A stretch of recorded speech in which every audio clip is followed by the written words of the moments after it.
प्रधानमंत्री जी को अपनी पूर्ववर्ती सरकारों से नाराजगी थी तो विदेश में जाकर के यह कहने की क्या जरूरत है? क्या इससे देश का अपमान नहीं होता कि भारत सपेरों का देश है?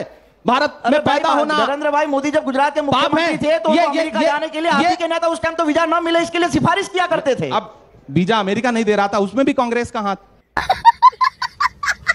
परिवर्तन हुआ, ये चले गए। मैं प्रधानमंत्री जी के पुराने भाषण याद दिला रहा था, हार्दिक भाई के पुराने भाषण नहीं याद दिलाऊंगा। जो प्रधानमंत्री जी के बारे में, गृह मंत्री जी के बारे में इन्होंने बोले हैं, मैं वो बिल्कुल याद नहीं दिलाऊंगा।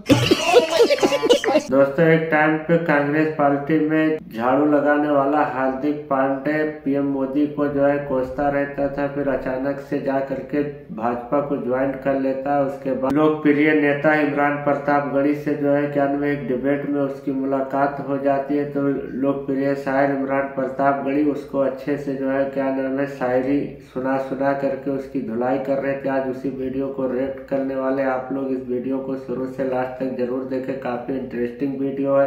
अस्सलाम वालेकुम व रहमतुल्लाहि व बरकातहू। क्या हाल चाल, उम्मीद करता हूँ खैरियत से होंगे आप सभी लोगों का। एक और न्यू वीडियो में खुशामदीद।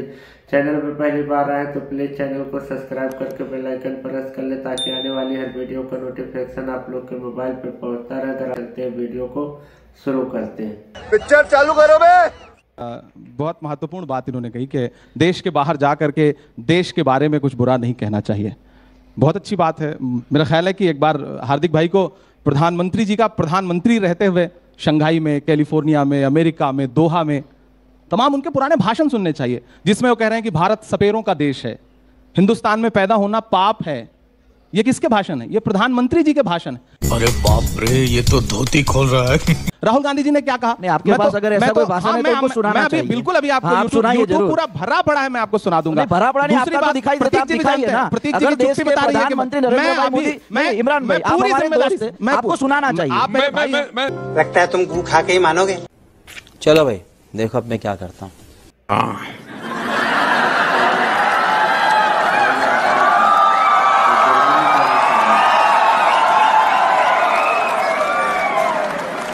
जो 85 पैसा घिस लेता था सरकार, यार पता नहीं पिछले जन्म में क्या पाप किया था,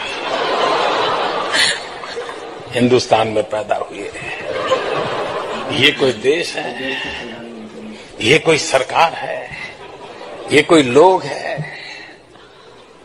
चलो छोड़ो, चले जाए कहीं और। छोड़ो यार, डूब गए, कुछ होगा नहीं। अरे भगवान बचाए भाई, पता नहीं पिछले जन्म में क्या पाप किए हम हिंदुस्तान में पैदा हुए। हमारे यहाँ पहले जो सरकारें थी वो इस बात का गर्व करती थी कि हमने ये कानून बनाया, हमने वो कानून बनाया, हमने ठीकना कानून बनाया, हमने फलाना कानून बनाया। सुना दूं? नहीं, सुना दूं? ना करवाली बेइज्जती। वो प्रधानमंत्री जी, मैं आपका एतबार करता हूं। अब मैं एक बात कह रहा हूं कि हार्दिक भाई ने कहा कि राहुल गांधी जी को बाहर जाकर के ये सब बातें नहीं बोलनी चाहिए। हार्दिक भाई, आपने राहुल जी का वो कैम्ब्रिज का भाषण पूरा सुना है? आज तक मैं ये नहीं समझ पाया कि पूरी भाजपा ने जो व्हाट्सएप यूनिवर्सिटी के जरिए ज्ञान उड़ेला, जिसमें कई कई मंत्री लगाए गए, अनुराग ठाकुर जी लगाए गए, स्मृति ईरानी जी लगाई गई, जगत प्रकाश नड्डा जी स्वयं कूद पड़े, आज तो हरदीप पुरी जी भी कल से कूदे हुए हैं। क्या भारतीय जनता पार्टी के तमाम नेताओं ने वो भाषण सुना जिसमें राहुल जी कह क्या रहे हैं? बस राहुल जी ने तो देश के विरोध में बात कर दी। किसी भी मंच पर कोई बात ना करे। वो किसी का शेर है कि कहा गया है, सुना गया है, कोई न बोले। ज़बां दराजों को मशवरा है, कोई न बोले। अजीब लुकनत पसंद हाकिम से वास्ता है, जो चाहता है, जो सोचता है, कोई न बोले। अगर कोई बोलेगा तो साहब नाराज हो जाएंगे। क्यों? क्योंकि बोलेगा तो अडानी पर बोलेगा, बोलेगा तो सवाल पूछेगा कि LIC का पैसा अडानी को क्यों दिया गया, SBI का पैसा जिसमें देश के गरीबों का पैसा लगा है वो अडानी को क्यों दिया गया। तो साहब चाहते हैं कि कोई बोले ना, बाहर जाकर के कोई ना बोले, सदन भी ना चले, सदन में भी ना बोले। संसद का पूरा सत्र एक अडानी को बचाने के लिए कुर्बान किया जा रहा है। प्रतीक भाई, आप मुझसे सवाल पूछ रहे हैं, हाँ। इसी तरह से आप भाजपा के नेता से भी पूछिए कि कैम्ब्रिज यूनिवर्सिटी का पूरा भाषण सुना? आपने पूछा? मैंने सुना। तो क्या कहा है उन्होंने? जरा वो बताइए क्या कहा है राहुल गांधी जी। उन्होंने कहा कि मेरा फोन भी टैप कर दिया गया। गलत क्या कहा?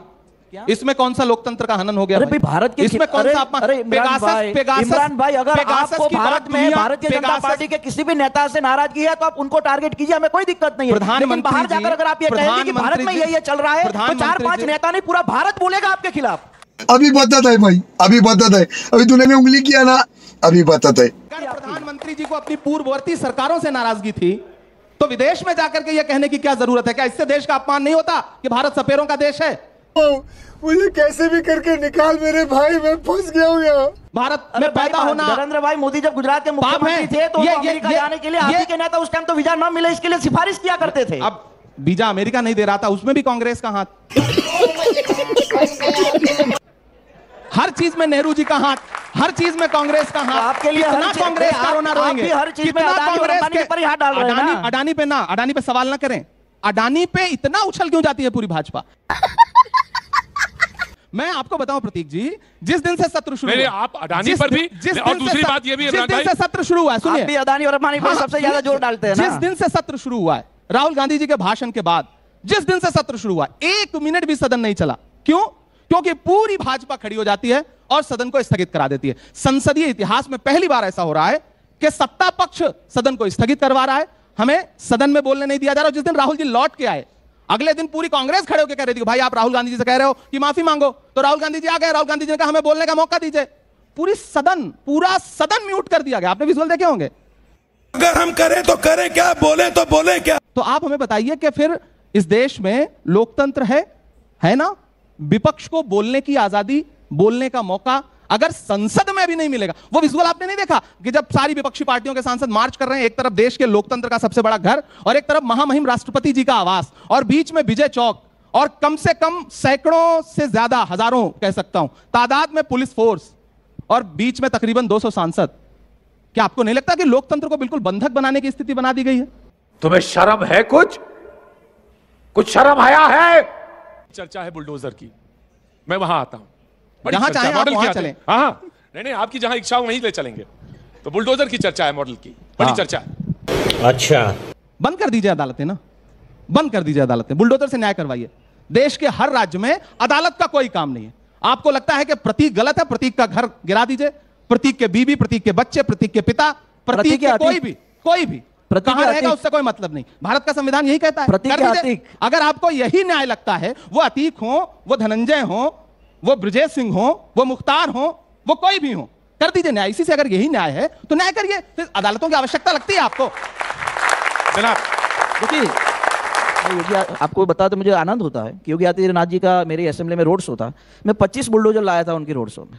अगर जहां सही जगह होगी वहां बुलडोजर चलेंगे और जिनको नाराजगी है वो टीवी में आके बोल सकते हैं। कैसा? देखिए, राजनीति कहां आकर के खड़ी है और राजनीति ने अपना मकसद क्या बना लिया है। प्रधानमंत्री जी का अभी भाषण कहेंगे हार्दिक भाई तो वो भी सुना दूंगा। उन्होंने कहा कि मैं 2022 में इस देश के हर व्यक्ति के सर पर पक्का मकान देखना चाहता हूं, दूंगा, मैं आवास दूंगा।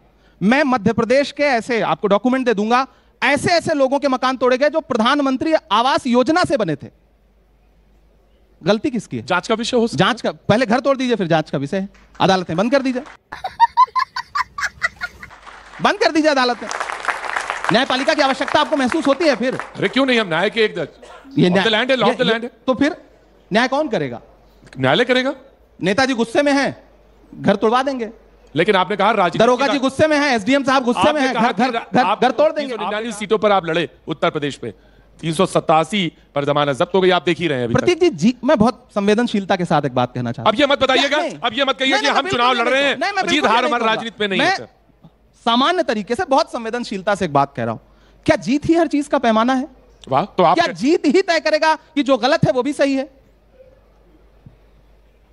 बिल्कुल, अगर राजनीति में है तो राजनीति में है तो जीत ही तय करेगा ना। उस दिन, जिस दिन सारे आपके भी कुछ पत्रकार साथी यहां बैठे होंगे, कुछ पत्रकार साथी भी वहां थे जिस दिन सांसदों ने मार्च निकाला, पार्लियामेंट से बाहर निकले और बैरिकेड कर दिया गया। सिर्फ सांसद बैरिकेड नहीं किए गए थे, सारे पत्रकार, लोकतंत्र का चौथा खंभा 200 मीटर दूर बैरिकेड किया गया था। एक बाइट लेने को तरस रहे थे, क्योंकि जीत है उनके पास।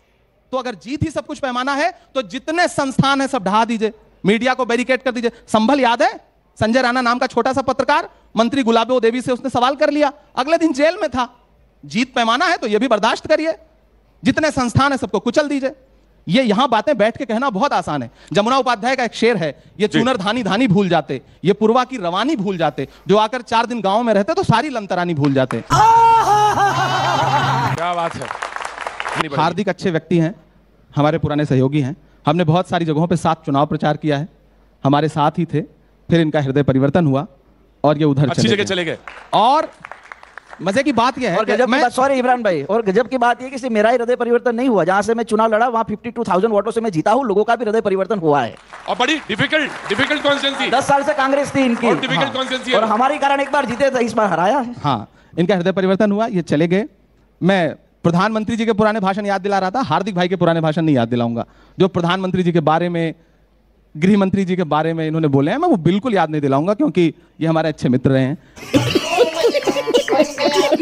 लेकिन अगर जवानी के जोश में हम समाज के हितों के लिए लड़ते हैं तो स्वाभाविक है कि प्यार से तो आंदोलन होता है। मैं अगर आप हार्दिक भाई से पूछूं कि समाज का वही हित अब कहां चला गया, ये आपसे कह रहे हैं कि आप जोश मत आइए, अगर मत खोइए। पाटीदार समुदाय के कितने बच्चे अगर मारे गए तो उनके इंसाफ की बातें जो हार्दिक हमारा भाई करता था, जिस जोश जज्बे के साथ, कि जिस पर राजद्रोह तक लगा दिया था भारतीय जनता पार्टी ने, आज हमारा हार्दिक भाई चुप है।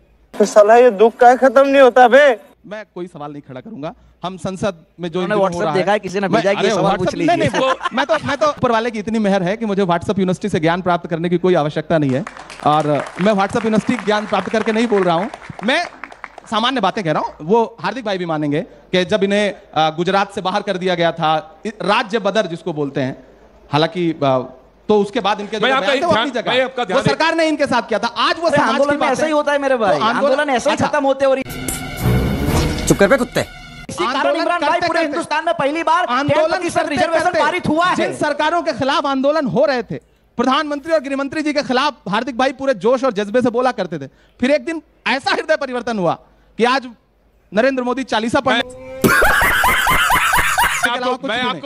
मैं आपके ऐसे ही एक हृदय परिवर्तन वाले को बताते हैं। वो आजकल सीएम है असम के, और उन्होंने कहा कि मदरसे बंद कर देने चाहिए। हाँ, तो आपका नजरिया? हाँ, नहीं, उन्होंने कहा, मैंने सुना है। ठीक कहा, मैंने सुना है। तो आप ही क्या सारे लोगों का हृदय परिवर्तन क्यों? वो तो लोगों का घर भी उजाड़ रहे हैं, उन्हें मदरसे भी बंद कर देना है, उन्हें किसी के भी संविधान में जो कुछ लिखा है उसको मानना ही नहीं। मुख्यमंत्री रहते हुए आदरणीय प्रधानमंत्री जी ने जो जो किया है, क्या आज उस एक भी बात पर कायम है?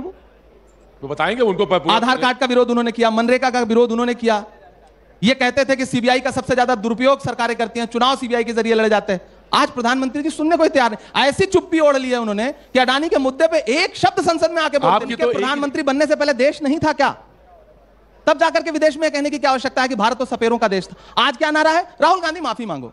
राहुल गांधी इस बात के लिए माफी मांगे कि उन्होंने भारत को जोड़ने के लिए 3,500 किलोमीटर पैदल यात्रा की। राहुल गांधी इस बात के लिए माफी मांगे कि वो ये कहते हैं कि लोकतंत्र बचाओ। माफी तो भाजपा को मांगनी चाहिए 15 लाख के जुमलों के लिए, अच्छे दिन के झूठे वादे के लिए। अरे बाप रे, ये तो धोती खोल रहा है। दोस्तों, आज के वीडियो में इतना ही। बस आप लोग का इस पूरे वीडियो पे क्या राय, नीचे कमेंट बॉक्स में अपनी राय जरूर दें, और नेक्स्ट किस टॉपिक पर आप लोग वीडियो देखना चाहते हैं नीचे कमेंट बॉक्स में अपनी राय जरूर दें। और अगर आप लोग को वीडियो अच्छी लगी होगी तो वीडियो को एक लाइक कर दें और एक अच्छा सा कमेंट करके जरूर बताएं। आप लोग से फिर मिलते हैं किसी नेक्स्ट वीडियो में। अल्लाह हाफिज।